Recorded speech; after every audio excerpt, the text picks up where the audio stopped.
Yep, we're finally talking about the owner of Strickland Propane in Gatlinburg, Tennessee. I guess here's my son. Ray? Roy? Ray Roy? My name's Jody, but you can call me whatever you want. The important part of my name is Strickland. Well, Ray Roy? Hey folks, welcome to Squirrel Tactics. Don't forget to give a like and subscribe if you haven't already. And of course, don't forget to check out our Patreon and our sister channel. Anywho, let's do this. Jody Strickland, or Ray Roy, voiced by the rather versatile Diedrich Bader, who most of you probably know as Rex Kwon Do, but I remember for the Drew Carey Show and for what he would do if he had $1 million. I'll tell you what I'd do, man.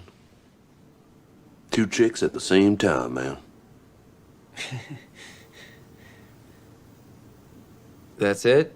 Now, Buck has mentioned having a bastard son a few times, like in Blood and Sauce. I tell you something, old top. If I knew this bad boy's secret, I could make me a second fortune. Might come in handy if my bastard son Ray Roy ever gets hold of a competent lawyer. And in The Buck Stops Here. I'm not doing it for you, I'm doing it for Bobby. He reminds me of my boy. I didn't know you had a son. Yeah, lives in a different town, different woman. Name's Roy, Ray, something like that. After 16 years, I'm too embarrassed to ask. Though it is odd that both references imply that Buck has met his son, but in Jody's only appearance in what happens at the National Propane Gas Convention in Memphis stays at the National Propane Gas Convention in Memphis, it seems pretty clear that the two had never met. Are you the great Buck Strickland? None other? Who are you? Sir, I waited all my life to meet you. I'm your bastard son.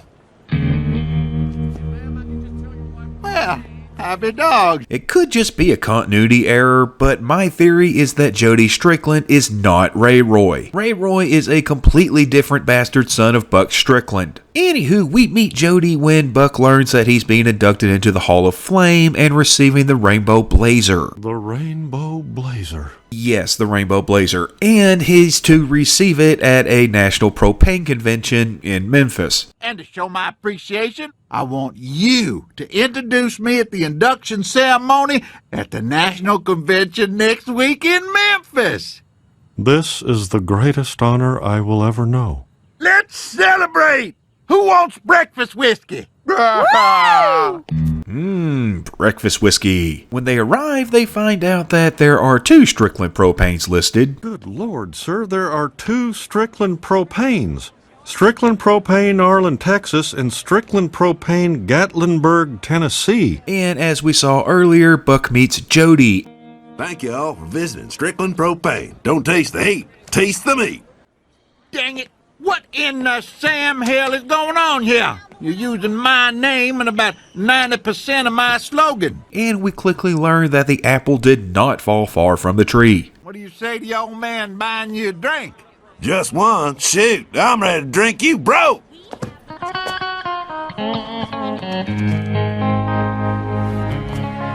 Jody, or Ray Roy as he is referred to instead of his name, Buck and Ray Roy are getting out of control. is also a propane man like his father, but is also into less gentlemanly pursuits, such as gambling, hard drinking, bar fighting, womanizing, and possibly the most egregious act. Peggy, they mooned Elvis's grave and his poor little dead twin brother Jesse. And I'm not trying to kink shame or anything here, but it's heavily implied that father and son had sex in the same room at the same time, possibly swapping partners. Come on, Daddy, we got us a lady sandwich. Well, Hank, got a ski-daddle. Father and son spend a lot of unseen time together, though we can probably guess what they're doing ain't too good. Come on, Pop, let's get back in the funk. You got it, Turkey. Wait, sir, where are you going? Oh, we going to, son, what's the bad part of Memphis called? Memphis. Yeah, that's where we headed. We don't learn a whole lot about Jody other than he's a spitting image of his daddy. They even have the same taste in women. Well, looky, there goes a turkey. Sorry, Papa got dibs on that one. Stand in line, Squirt. Whatever you say, Pop. Let's smack this town's bottom. Sir, A problem does arise when Jody decides to go after a woman that Buck laid dibs on. God dog Ray Roy! I hope you got two girls in there. What the? I told you to stand in line. You didn't stand in line, boy. Hell, Daddy, that line was moving too slow. I just had to do cutsies. And a good old-fashioned Strickland family slobber knocker broke out. Why, you son of a... oh no.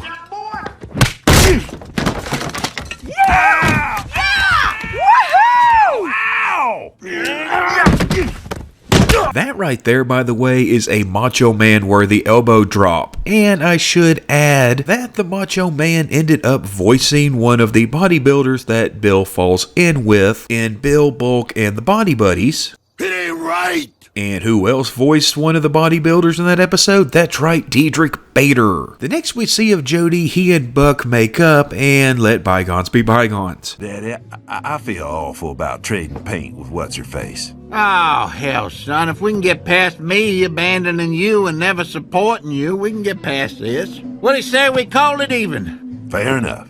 And then Peggy shows up because Buck's behavior with Jody led to Hank getting drunk and making an ass of himself.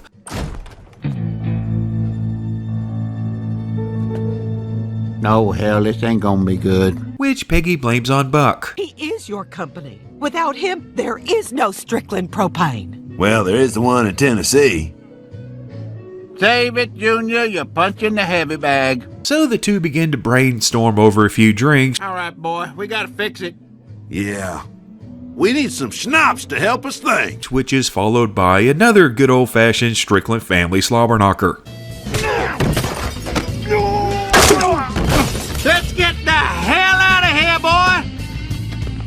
And after that, the two men decide to help out Hank and then go their separate ways, considering the fact that they're terrible for each other. All right, here's what we gonna do. We're gonna take us a hot shower and a little nap. Then we're gonna fix things the way fellas like us fix things. And then we ain't ever gonna see each other again. Okay, Dad. They set up a hospitality suite. You know how to do a first-class hospitality suite, don't you? I am your son, ain't I? Yep, a hospitality suite with blackjack and hookers. And they used that opportunity to blackmail the powers that be into not only being lenient on Hank, but to induct him into the Hall of Flame and award him his own Rainbow Blazer. The Rainbow Blazer. The last we see of Jody is when he and Buck have a heartfelt goodbye as the Cats in the Cradle plays, which I unfortunately can only show thanks to good old-fashioned copyright. But this goodbye quickly changes when Buck sees Jody with two girls in his car, and that's the last we see of Jody, driving off with his daddy and a pair of floozies. So basically we don't really know much about Jody. He has a mother, he grew up to become a propane man because that's what his phantom daddy did, and is just a younger version of Buck. It really wouldn't surprise me if in the revival, Hank is still assistant manager of Strickland Propane because Buck left the business to Jody, or possibly Ray Roy if he finally got himself a competent lawyer. Thank you all for visiting Strickland Propane. Don't taste the heat, taste the meat.